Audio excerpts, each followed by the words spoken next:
शैतानी इलाका। एक विचित्र ब्रोघम एक अंधेरे जंगल में रुकता है और उसका चालक, लालबाई जादूगरनी, मंत्रमुग्ध यात्री, एक नवविवाहित दुल्हन को इशारा करती है। लालबाई दुल्हन को शैतानी इलाका, शैतान के क्षेत्र में ले जाती है, जहां उसे उसके जादू से जगाया जाता है।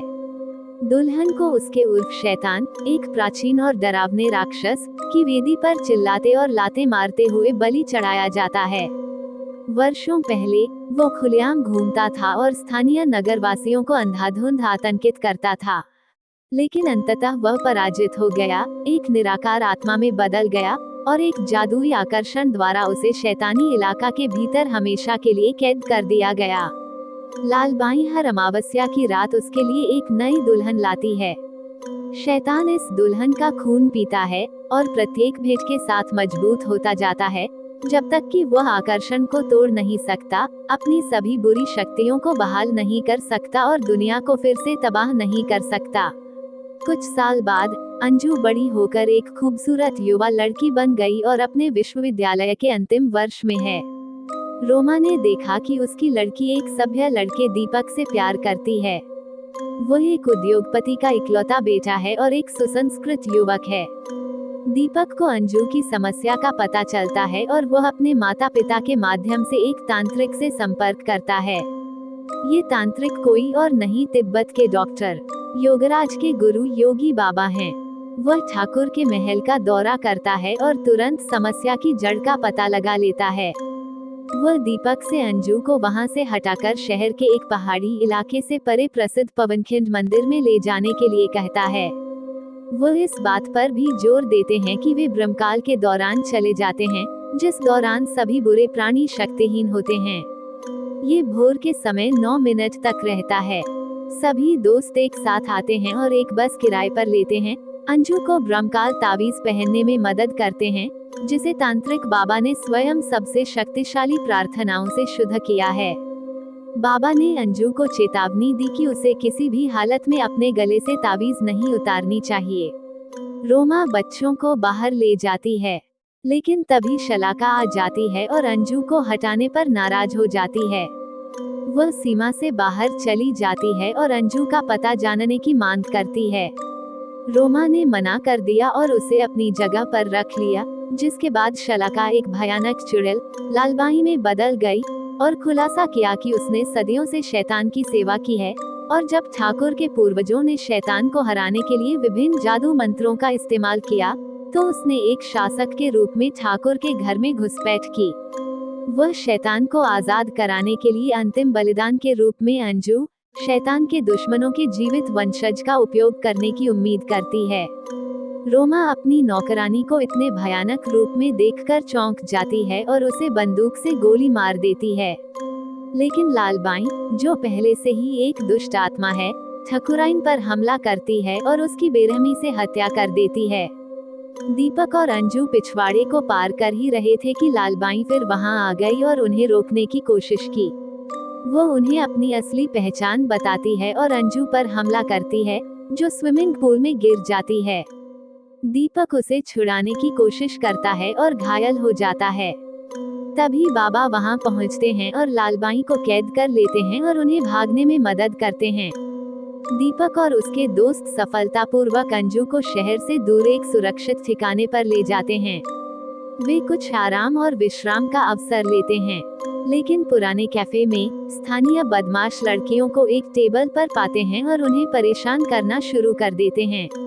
फिर एक आदमी वहां पहुंचता है और दीपक और अब्दुल के साथ गुंडों पर हमला करता है, जिससे वे भाग जाते हैं।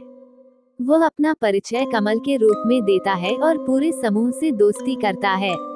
पुराने किले पर पहुंचकर उन्होंने वहां दिया जलाया और अंजू को अपने आसपास एक अजीब सी शांति महसूस हुई।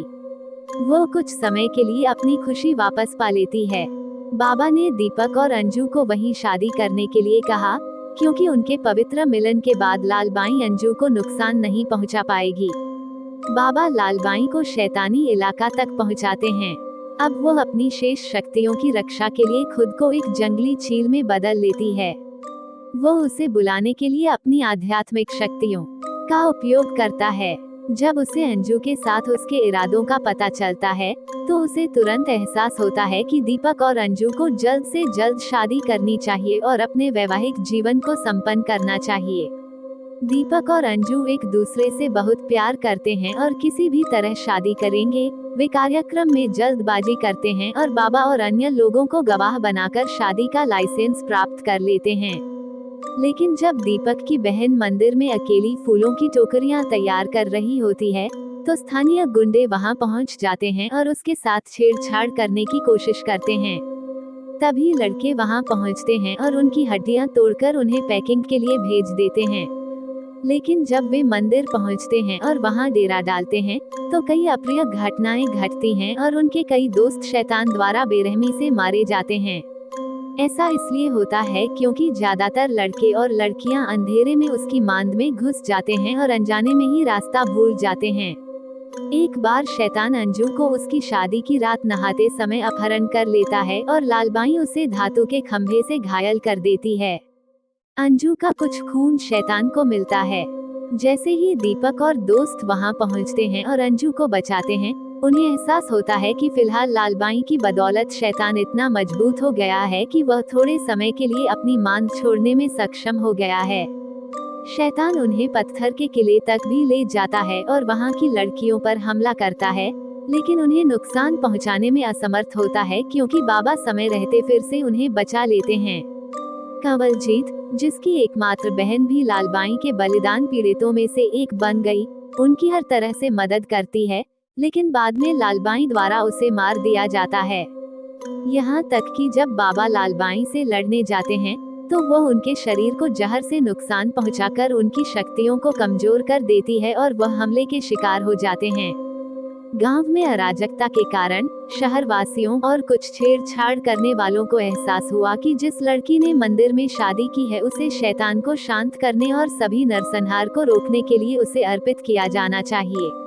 अंतिम टकराव गांव के चौराहे के पास होता है। लोग मंदिर को घेर लेते हैं और अंजू को बंधक बनाने के बाद उसे शैतान के लिए चारे के रूप में इस्तेमाल करने के लिए एक खंभे से बांध देते हैं। जैसे ही गुर्राता हुआ शैतान खुशी से अपना प्रतिशोध लेने के लिए आगे बढ़ता है, दीपक मुक्त हो जाता है और शैतान पर हमला कर देता है। शैतान ने उसे एक जोरदार प्रहार से रोका जिससे दीपक दूर जा गिरा। दीपक एक त्रिशूल काली का पवित्र त्रिशूल छीन लेता है जो उसे वेदी पर मिलता है। उसे पता चलता है कि यह शैतान को हतोत्साहित करता है और अंततः उसे शैतान में धकेल देता है। काली की शक्तियाँ त्रिशूल के माध्यम से संचालित होकर शैतान को नष्ट कर देती हैं और उसे हमेशा के लिए जमीन में दफना देती हैं। पूरे गांव को शैतान के विनाश से राहत मिली है और उन्हें हमेशा के लिए माता रानी की शक्ति का आशीर्वाद प्राप्त है। यदि ये कहानी आपको पसंद आई हो तो अपने दोस्तों और अन्य लोगों के साथ शेयर जरूर करिएगा।